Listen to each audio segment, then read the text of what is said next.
Hello everyone. So today in this video I'm going to show you how do you change currency on eBay app. So let's get into the video. So open your eBay app. So once you open your eBay app, all you have to do is click on the top left here where it shows the three bars there. Like click on the three bars. So once you click on that, go to settings here. So under settings here, under general, you'll see country or region. Click on that. So what happens here, if your auto detect button is on, turn that off because that will by default choose your current location and the currency based on your current location. So what you have to do is turn that off and then go to click on country or region. So here just change to the country that you want which currency you want to.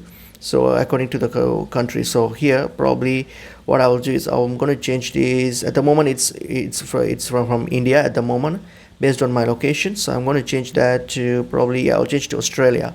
So if I click on Australia here and if I go back, this should now be updated. So like yep, so now all these prices are in AU, which is Australian dollars. Yep, so I hope this video is helpful to you guys. I'll see you guys in another video soon. Thank you.